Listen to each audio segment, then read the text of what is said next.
Baik, Assalamualaikum warahmatullahi wabarakatuh. Waalaikumsalam warahmatullahi wabarakatuh. Baik, terima kasih untuk kedatangan kehadiran Bapak Ibu Guru semua. Yang saya hormati Bapak Kepala Sekolah yang hari ini berkenan tidak hadir dan diwakili oleh Bapak Wakil Kepala Sekolah, Bapak Heri Abdul Sakur, terima kasih.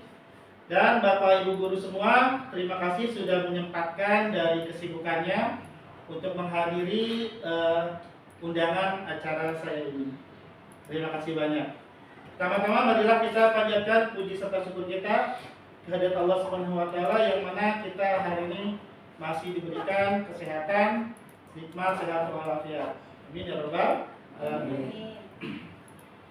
Tak lupa salawat serta salam marilah kita curahkan kepada junjungan kita Nabi besar Nabi Muhammad Sallallahu Alaihi Wasallam, yang mana kita sudah dibawa ke zaman yang terang benderang, penuh ilmu pengetahuan. Baik, untuk mempersingkat waktu, sebelumnya saya sekali lagi berterima kasih banyak kepada Bapak Ibu Guru yang sudah menyempatkan untuk menghadiri acara hari ini, yang mana hari ini Bapak Ibu Guru harus ketahui bahwa saya termasuk peserta dari PKG PJOK pengembangan kompetensi guru dari kelas Jakarta Barat 15 ya. Jadi dimulai dari September kemarin pertengahan, nanti selesai pada bulan Desember tanggal 14. Sekali lagi terima kasih banyak. Baik, pada kesempatan kali ini saya akan mencoba memaparkan rencana tindak lanjut, yaitu yang saya akan sampaikan, yaitu tentang olahraga tradisional ya. Nanti tradisionalnya kita akan kerucutkan menjadi dua, yaitu tentang lari balok dan terempak ya. Baik, next ya. Yang melatar belakangi saya untuk mengikuti mengadakan kegiatan olahraga tradisionalnya, pertama untuk melestarikan budaya lokal, yang mana pada zaman sekarang ini budaya lokal sudah banyak ditinggalkan ya. Untuk itu marilah kita lestarikan kembali budaya permainan masa kecil kita dulu. Yang kedua, tentunya mendukung pendidikan karakter yang bertanggung jawab, sportivitas ya. Yang ketiga, meningkatkan kesehatan fisik dan mental. Jadi kegiatan fisik dan mental yang akan kita tingkatkan. Yang berikutnya, kita akan mengatasi ketergantungan pada teknologi, yang mana Bapak Ibu tahu sekarang anak kita sudah dalam tanda kutip kecanduan ya dalam gadget, HP ya, apalagi game-game online ya. Selanjutnya, menumbuhkan rasa nasionalisme dan kebanggaan bahwa negara kita mempunyai permainan-permainan tradisional yang sangat banyak. Yang berikutnya, latar belakang dari olahraga tradisional yang saya ambil ini karena adanya perlombaan olahraga tradisional yang dilaksanakan oleh dinas pada setiap tahunnya. Jadi kita akan coba kembangkan, jadi nanti pas ada pelaksanaan lomba kita sudah mendapatkan siswa yang berpotensi. Baik, next. Tujuan dari program ini adalah yang pertama, mengembangkan keterampilan motorik peserta didik, yang mana pada perencanaannya yang akan dilibatkan yaitu dari peserta didik dari kelas 4, 5, dan 6. Tujuan berikutnya, peserta didik mampu merancang kegiatan pelaksanaan festival secara terstruktur melalui model pembelajaran SEM, Sport Education Model. Jadi apa sih SEM itu? Jadi SEM itu kalau Bapak Ibu tahu seperti olimpiade. Jadi ada kontingen, nanti ada wasit, kita libatkan dari siswa ya, dari peserta didik kita. Lanjut, tujuan program ini meningkatkan bakat dan kebugaran peserta didik ya, jelas. Dan yang terakhir, mempersiapkan siswa untuk perlombaan olahraga tradisional yang rutin diadakan setiap tahunnya, yang tadi saya bilang.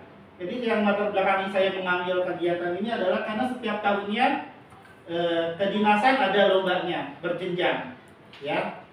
Baik, next. Berikutnya capaian, langkah, dan hasil yang diharapkan. Peserta didik mampu menjadi pelaku olahraga kompetitif, berpengetahuan, serta sehat, bugar, dan antusias sesuai dengan peran yang dipilih. Tujuannya, yang pertama peningkatan aktivitas peserta didik, yang kedua sportivitas dan kerjasama, yang ketiga kepemimpinan dan tanggung jawab peserta didik, dan yang berikutnya langkah-langkahnya, yang pertama pengelolaan, yang kedua persiapan pertandingan, yang ketiga pelaksanaan pertandingan, yang keempat akhir pertandingan yang sudah dilaksanakan, dan yang kelima evaluasi dan refleksi tentu saja. Berikutnya untuk peran, kita akan mengadakan kepanitiaan, lalu yang kedua peserta lomba, dan yang ketiga pelatih dan tentunya peran dari teman-teman Bapak Ibu guru semua.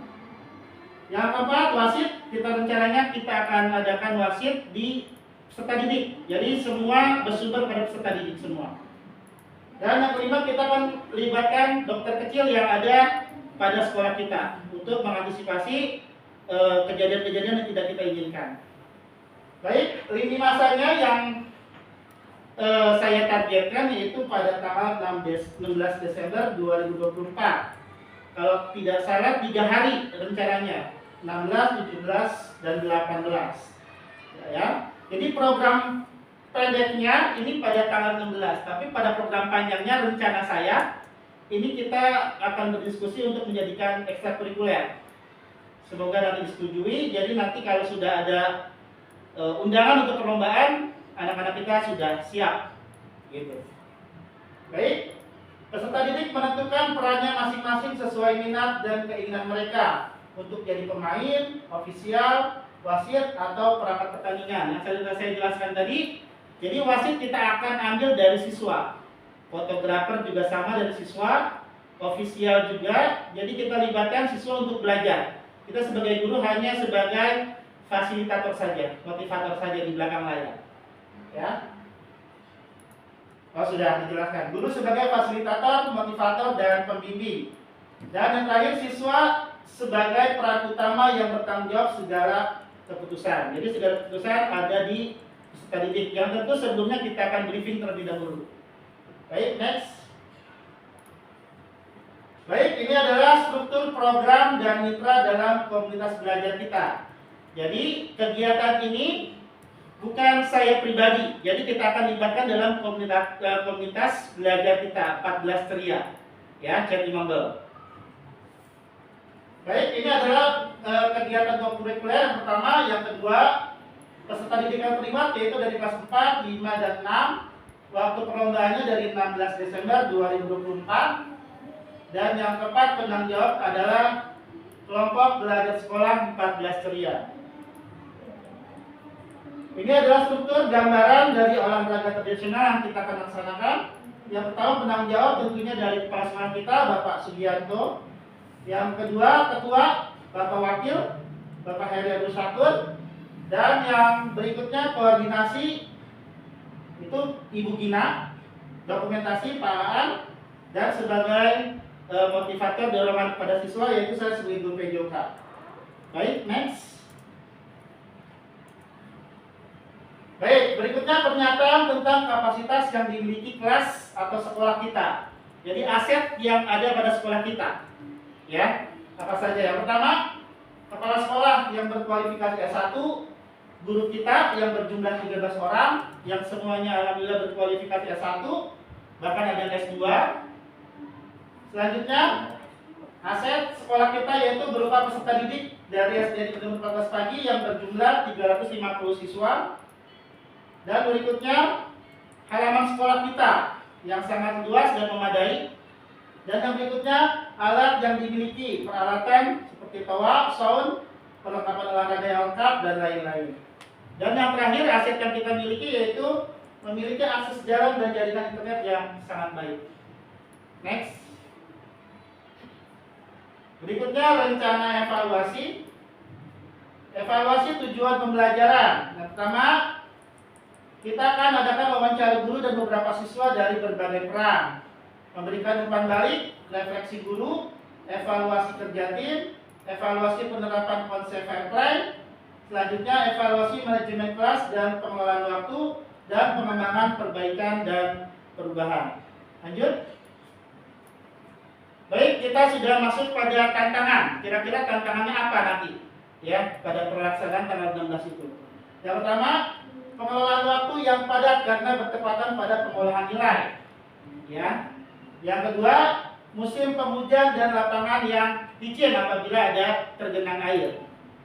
Solusi yang kita akan maksimalkan yaitu memaksimalkan waktu yang tersedia dengan disiplin, dilaksanakan pada pagi hari dengan tepat waktu. Jadi kita tidak mengulur waktu. Dan yang kedua, bekerja sama dengan petugas kebersihan sekolah. Baik, next. Oke, baik, itu adalah paparan dari saya. Mungkin Bapak Ibu ada yang mau menanggapi tentang acara kita pada tanggal 16 Desember nanti? Silakan. Pak, silakan.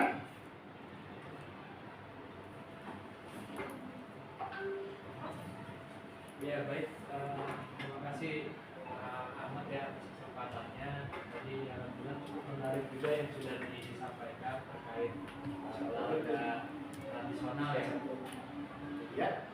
Mungkin yang ingin saya tanyakan adalah ini kan olahraga yang mungkin udah banyak atau ditinggal ya oleh anak. Kira-kira mungkin kalau tadi dari Pak Ahmad sendiri sebelum untuk sampai ke nanti pelaksanaan olahraga atau mungkin ketika di pelaksanaannya itu bagaimana cara untuk akhirnya menumbuhkan minat anak itu untuk mengikuti olahraganya itu sendiri. Baik. Terima kasih. Ya, terima kasih kepada Pak An. Saya langsung jawab saja. Jadi rencana saya ada jangka pendek dan ada jangka panjang. Yang tadi saya sudah katakan. Yang pertama, jangka pendeknya kita akan laksanakan pada akhir semester setelah SAS, semakin akhir semester. Yang kita lakukan mungkin dalam kelas meeting. Pertama kelas meeting untuk olahraga seperti futsal dan lain-lain. Dan minggu kedua kita akan laksanakan olahraga tradisional.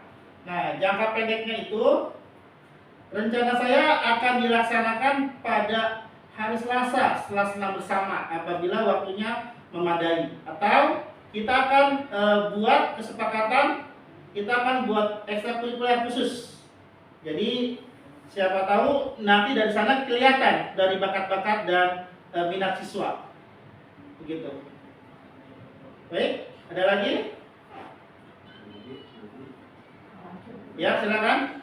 Terima kasih sebelumnya. Yang saya mau tanyakan adalah olahraga tradisional itu yang mau ditampilkan hanya 2 itu saja atau beberapa jenis olahraganya? Oke, baik. Jenis tradisional. Oke, kalau yang saya tampilkan di layar hanya 2. Ya. Kenapa hanya 2? Karena kita berpatokan kepada cabang lomba yang akan dilaksanakan pada kedinasan yang tahun-tahun lalu untuk tingkat sekolah dasar yaitu lari balok dan terompah. Tapi nanti pada pelaksanaannya kita akan lakukan olahraga tradisional yang lainnya. Gitu ya Pak. Pak Puji, boleh? Baik, apabila sudah kita pahami bersama,